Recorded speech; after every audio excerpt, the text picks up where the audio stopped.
ازيكم حبايبي؟ عاملين ايه؟ وحشتوني جدا جدا. النهارده معانا كيلو من الاجنحه وعلى رقب. فانا طبعا جبتهم من عند بتاعه الفراخ وعملتهم في المحلول بتاعنا اللي احنا متعودين عليه. طبعا ميه وليمون وخل وشويه ملح محترمين معاهم. فالنهارده بقى بصوا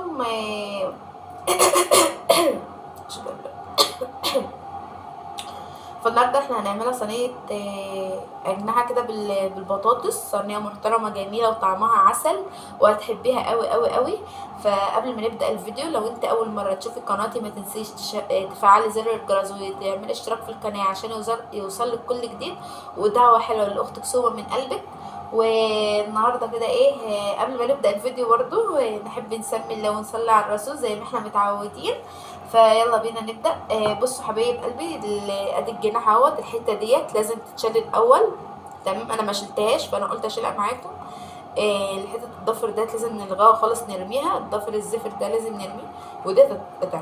فيلا نبدأ كده ونسمي الله. بسم الله الرحمن الرحيم. هجيب القطاعة بتاعتنا الاول.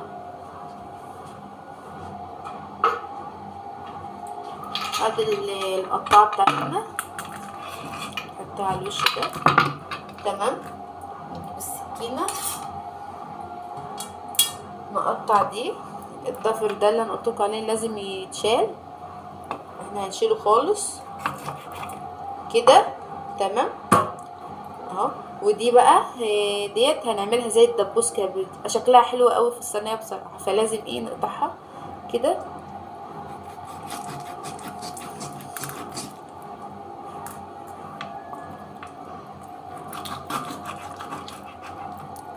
تبقى بالشكل ده حبايب قلبي زي ما حضراتكم شايفين كده.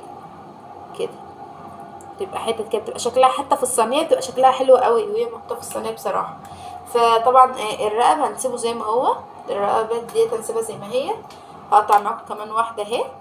تمام، هنشيل الضفر ده خالص، هنلغيه.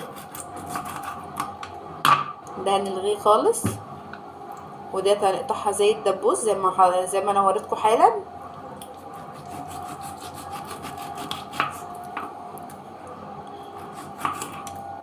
اهو بالشكل ده، شكلها كده صغننه كده وشكلها جميل.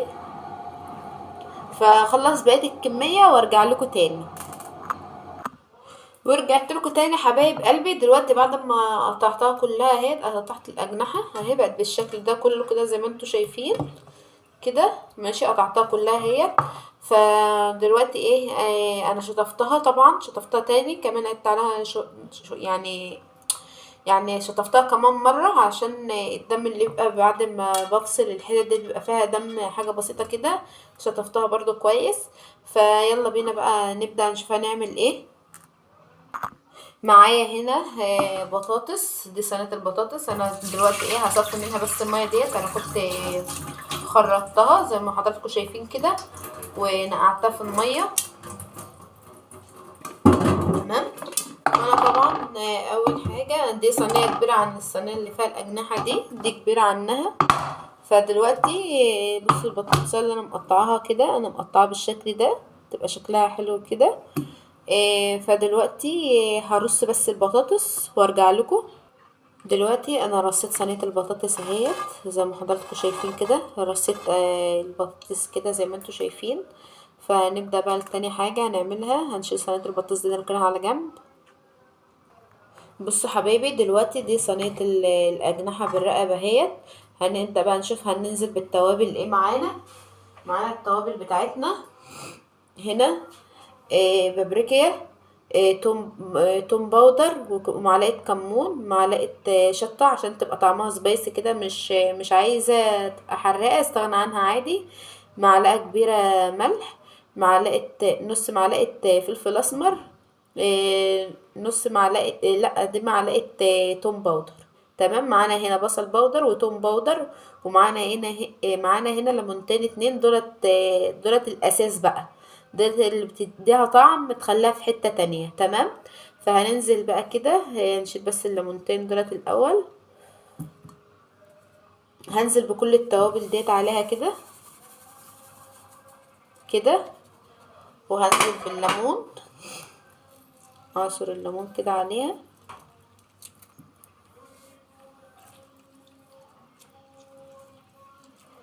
يا رب التصوير يبقى باين قدامكم.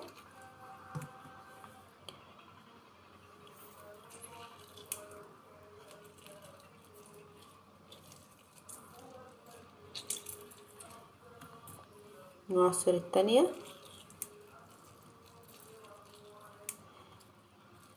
الليمون ده بصراحة اللي بيخلي طعمها تحفة، بيخلي طعمها في حتة تانية. كده حبايبي انا عصرت الليمونتين بتوعنا اهو زي ما حضراتكم شايفين كده. هننزل بقى بمعلقتين خل كبار. هجيب معلقة، ثانية واحدة، ادي المعلقة اهي. ننزل معلقتين خل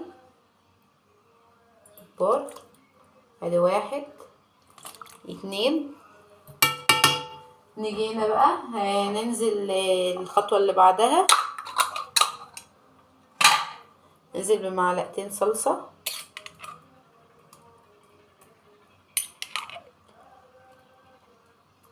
بصوا احنا هنخليها ايه 3 معالق كبار كده.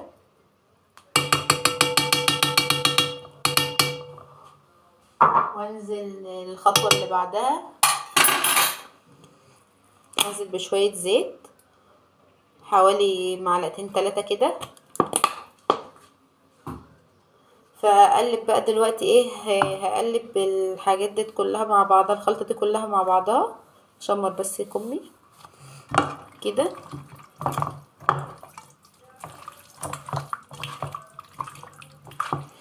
بصوا حبايب قلبي، الخلطة ديت هي الاحسن يعني ان انت تبيتها قبل ما تعمليها بيوم. يعني تعملي التتبيله ديت وتسيبها تبيته في التتبيله بتاعتها ديت يوم كامل. او ممكن لو انت عايز تاكلها في نفس اليوم وعاملاها في نفس اليوم تستنى عليها 5 ساعات. بس بصراحه عشان انا ما عنديش وقت ومستعجله، فانا ايه هعملها على طول معاكم كده. ماشي يا حبايبي، هي دلوقتي شربت التتبيله اهيت.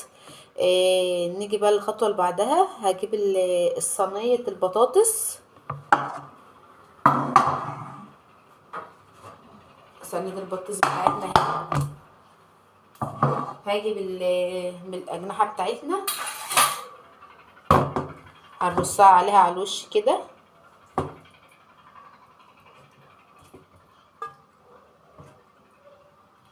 هرص الكميه كلها على الوش كده، وده الرقه بيبقى في النص كده.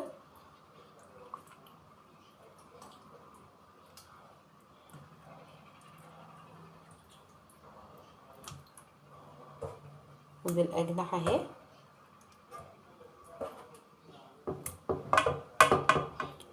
هرصها حبايبي وارجع لكم تاني. ورجعت لكم تاني حبايب قلبي. دلوقتي بعد ما رصيت الاجنحه اهيت، هنزل بقى بقيه الخليط ده هنزل بيه عليها كده.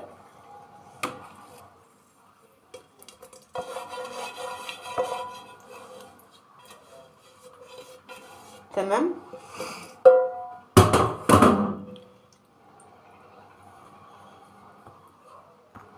نيجي بقى الخطوه اللي بعد كده. هجيب كوبايه ميه كبيره واحطها.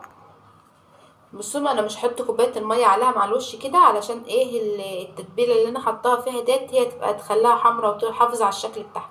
فانا انزل بكوبايه الميه ايه في النص كده. تمام. دلوقتي بقى هاخدها على البوتاجاز، هولع عليها من تحت لحد ما تغلي، وبعدين نرجع تاني. ورجعت لكم تاني حبايبي. انا دلوقتي كشفتها اهوت وبصيت عليها، لقيتها كلها استوت وبقت 100. دلوقتي انا هطفي عليها النار. تمام. انا كده دلوقتي طفيت عليها خالص. فديت اللي بتغلي دي الشوربه بتاعتها، الصوص بتاعها يعني. فبصراحه طعمها تحفه. انا دقتها الاول كده عشان اشوفها استوت ولا ما استوتش، لقيتها كلها استوت وبقت 100. فدلوقتي بقى انا ادخلها الفرن وهحمر وشها وارجع لكم. ورجعت لكم تاني حبايب قلبي. دلوقتي بعد ما طلعتها من الفرن اهي، هي دلوقتي طبعا لسه سخنه. بصوا شكلها، بصوا جمالها عامل ازاي. فدلوقتي هنجيب الفرشه بتاعتنا ديت وهنبلها كده من الصوص والسمونيه اللي فيها، ونلمعها كده زي اللي بنشوفها بقى على الموبايل كده زي اللي في الشيفات اللي بيعملوها بصراحة، وتقولي ده بتلمع وشكلها تفتح النفس. فانا هديك اللمعة بتاعتها دلوقتي، وبصراحة شكلها تحفة تحفة. ويا سلام بقى على طعمها، طعمها يبقى روعتين. انا اسفة يا جماعة على صوتي، معلش عشان انا داخل عليا دور برد، فتحس ان انا خانفة شوية. فدلوقتي انا دلوقتي بدهن الحوايج بتاعتنا ديت، بدهنها بالصوص اللي سقط منها اهو، زي ما حضراتكم شايفين كده. شايفين اللمعة بدأت تظهر ازاي معانا؟ تمام.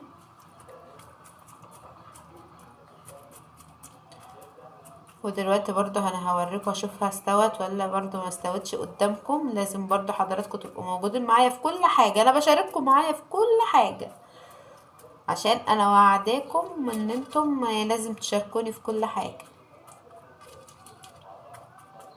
بصوا اللمعة بقى، بصوا شكلها، بصوا شكلها بجد عاملة ازاي، بصوا شكلها وبصوا جمالها. فدلوقتي بقى احنا هنشوف البطاطس بتاعتنا استوت ولا ايه. هطلعها معاكم دلوقتي في طبق اهو يا حبايبي. دلوقتي انا هطلع معاكم اهوت، ادي جناح عشان نشوفه برضو. تمام. الرقب ده نطلع رقبة برضو معاكم، نطلع بطاطساية كده نشوفها. تمام كده. نركب بقى الصينية ديت بعيد شوية. بصوا بقى هنا حبايبي، دلوقتي اهو الجناح اهو، هي دلوقتي سخنة على فكرة. شايفين؟ شايفين الجمال؟ شايفين مفصصة ازاي معايا؟ والبطاطس، هنشوف البطاطس بصوا زبدة بتتقطع معانا بكل سهولة. بصوا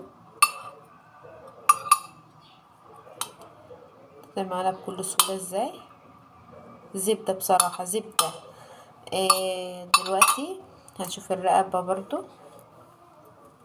بصوا الرقبة، بصوا اللحمة بتاعتها، هي سخنة يا جماعة معلش. فديت صينية النهاردة، ويا رب تكون كده عجبتكم. فاحنا طبعا بقى على وش الصينية كده احنا مش هنسيبها كده، احنا لازم نزينها برضو بحاجة. هنقوم جايبين بقى ايه، شوية خضار على شوية شبت كده. معلش ده محمد ابني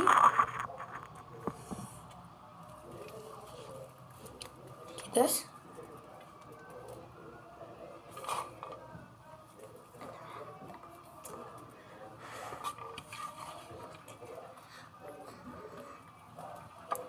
فدي شكلها اهيت، فدي شكل الصينية حبايب قلبي. يا رب تكون عجبتكم، وبصراحة شكلها تحفة وطعمها روعتين وتحفتين. فيا رب تكون عجبتكم، واتمنى ان انتوا تجربوها، وان شاء الله تعجبكم جدا جدا. ف لو انت اول مرة تشوفي قناتي ما تنسيش تفعلي زر الجرس وتشتركي في القناة. ودعوة حلوة لاختك سومة من قلبك، عشان هي محتاجة فعلا دعواتكم. انا محتاجة دعواتكم جدا جدا، وبالذات الايام ديت والله.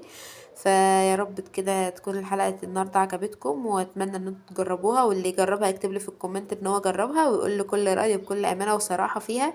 اشوفكم الفيديو الجاي في رعاية الله حبايب قلبي، مع السلامة، باي باي.